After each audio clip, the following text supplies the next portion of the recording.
Hello and welcome back to my channel and welcome to Christmas in March. So on the 25th of every month, a group of my scrappy friends and I come on here to provide you with some Christmas inspiration. Sometimes we make cards, little DIY gifts. Last month I made like a little holder. I even did a little bit of a process. Ooh, golly. Kristen often does cards. Ronnie has done, like me, some layouts, some little gifts. On Instagram, Karen has been working on her December daily. Daisy was working on hers as well. Christy was getting some layouts done. Becky as well last month. So we're here on the 25th of every month just to provide a little bit, and for ourselves as well, because the whole idea behind this is I really fell behind in 2019 and really didn't get done either the cards, the little gifts, or the layouts that I wanted to get done. So hoping to prevent that this year, I am making sure that I do a little something every single month for Christmas. And this month, I'm doing a layout that's going to go into my generic album. And this one is just fun, and I'm a little bit proud about how this came together. This design, look, it's a little wonky. Isn't it a little wonky design? Well, why is it a little wonky design? Because if you're a regular and you watch my channel often, you will have seen this layout on one of my sketch Sundays in the month of March, or maybe it was in the end of February,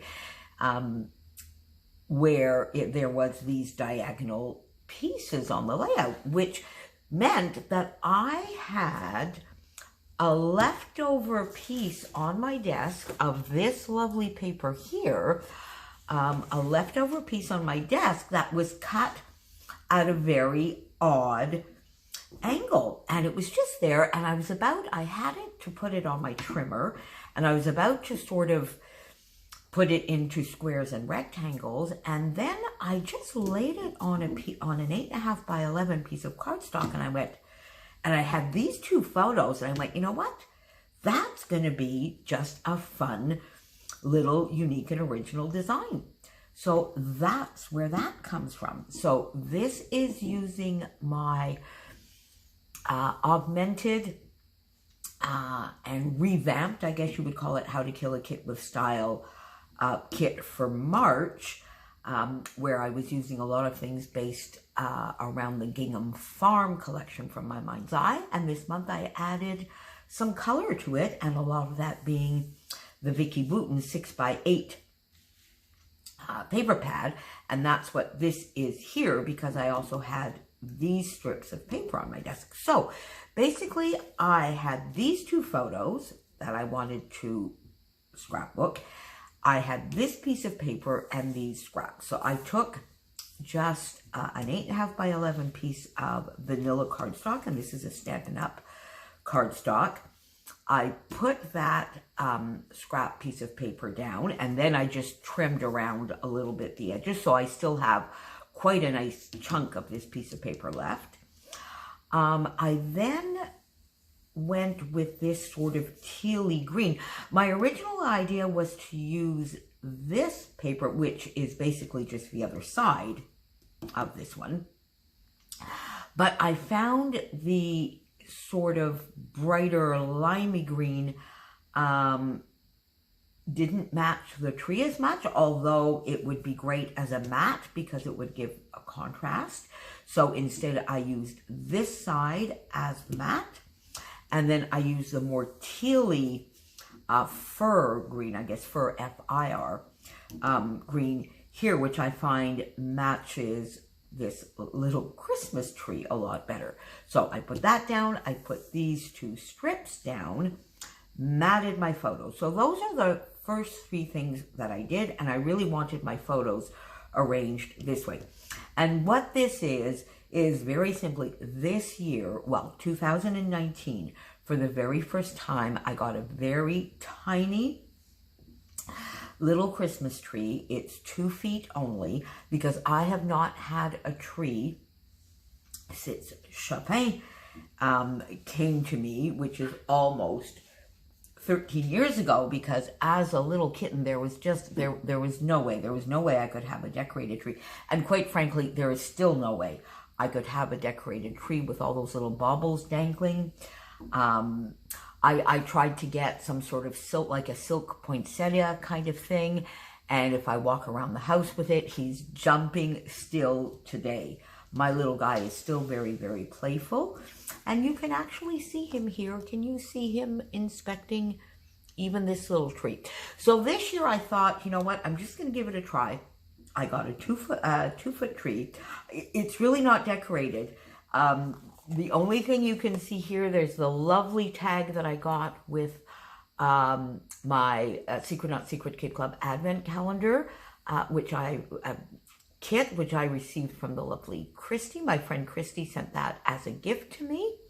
And then these 2 fun decorations, my lovely friend Helen had sent to me last year. And there's a little pause here for Chopin and a little Christmas hat with my name on it. So I basically just put those 3 little items this year. But what you don't see here is this tree lights up from the bottom with all sorts of, so it is still quite pretty, and I will have another layout which shows the tree lit up. But here I just really wanted to record the idea of finally getting a little tiny tree, and Chopin's inspection of it. He seems to approve.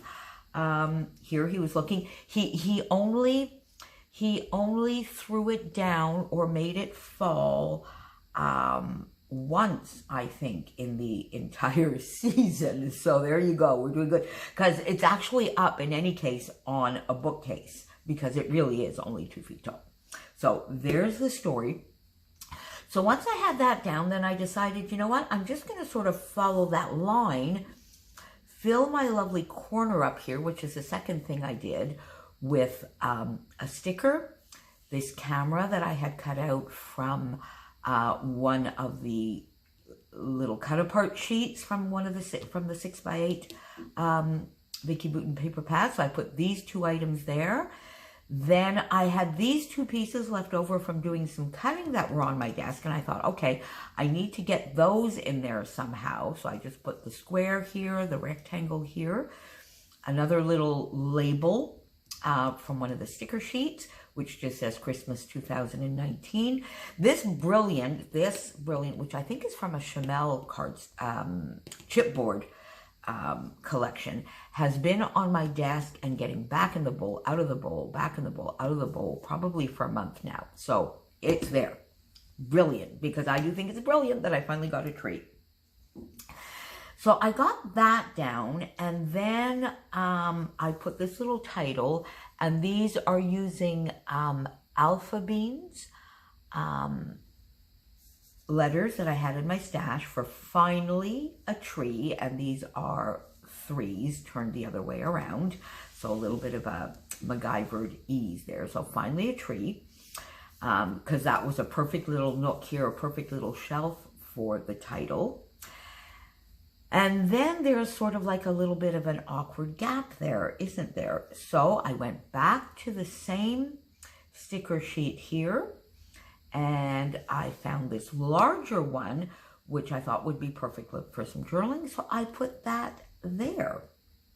And my journaling is, although Chopin is almost 13, this was the first year I got a tree, a very small one.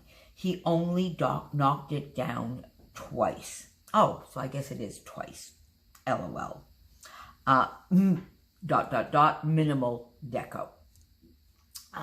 So I got all of that down, and then I just decided to do my normal, which is go in and fill in a few little nooks and crannies. So I wanted to get a couple of extra circular elements on here because there is a little circle here. So I went into my flare bowl and I got 2 sort of Christmassy flair. I guess this is a snowman, so wintry anyway. And this is just sort of like a wreath that could be used for any occasion, but since it's on a Christmas layout, it makes it look like a Christmas wreath. A few little enamel dots just up here.